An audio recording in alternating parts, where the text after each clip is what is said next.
Hi, I'm Pam and I'm here to talk about retro video games. Music!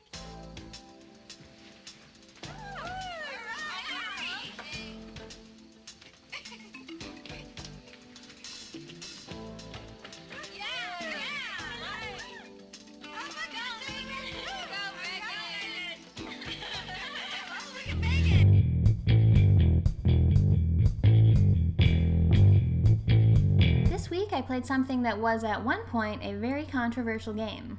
It's Night Trap. Watch out behind you, Night Trap.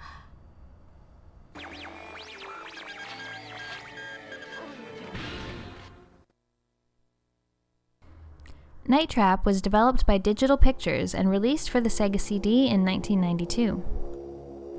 The game has you working with the Sega Control Attack Team, or SCAT, to investigate a house where 5 young women have disappeared and protect a new group of women who are arriving there for the weekend. Clear. We have picture. I'm Commander Sims of the Sega Control Attack Team. SCAT Mission 230.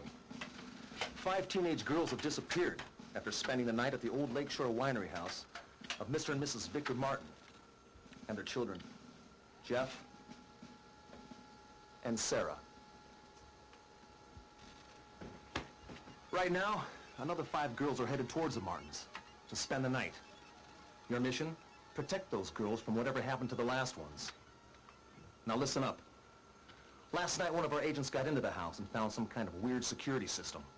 Hidden cameras in almost every room and a series of traps. Our agent spliced an override into the security system, allowing you to have control of the cameras and the traps with this remote unit. The gameplay consists of monitoring the house on surveillance cameras. You can watch 8 different rooms in order to see what's going on with all the characters and learn the story of the game. You soon discover there are augurs, vampire-like creatures that are posing a danger to the girls. In order to keep them safe, you need to make use of the traps that have been laid throughout the 8 rooms.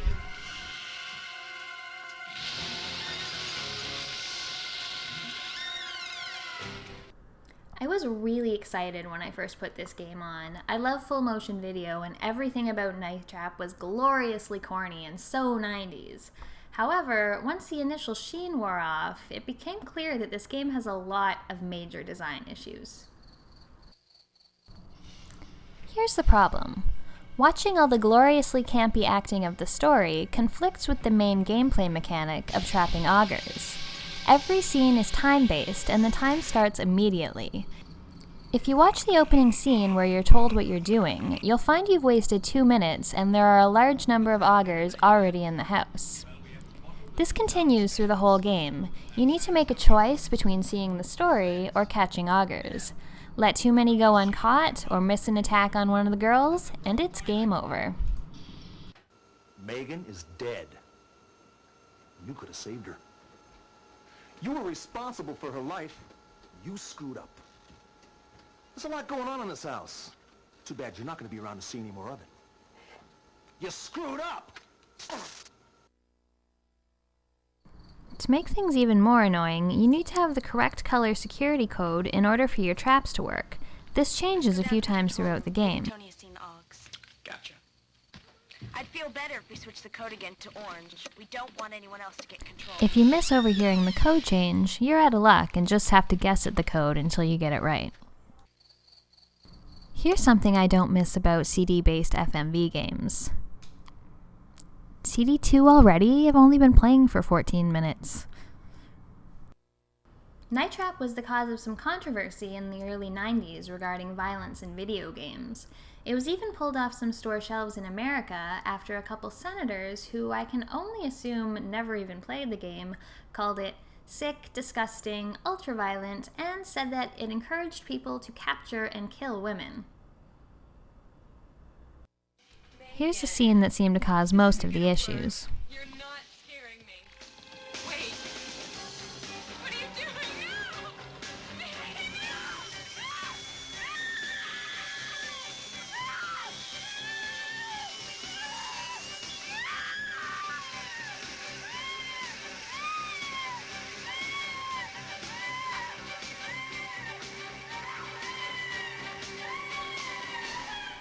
Looking at it now, it's hard to see how the violence in this game could be taken seriously.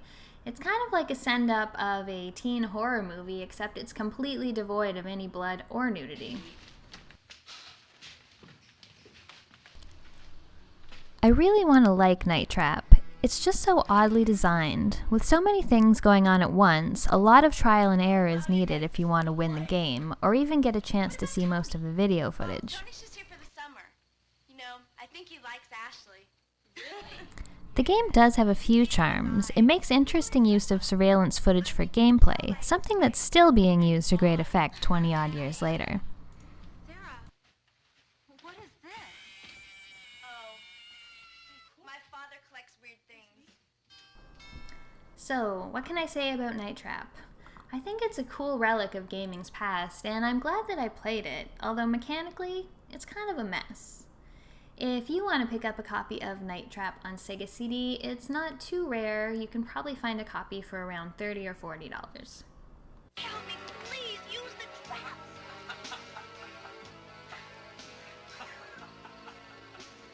Now!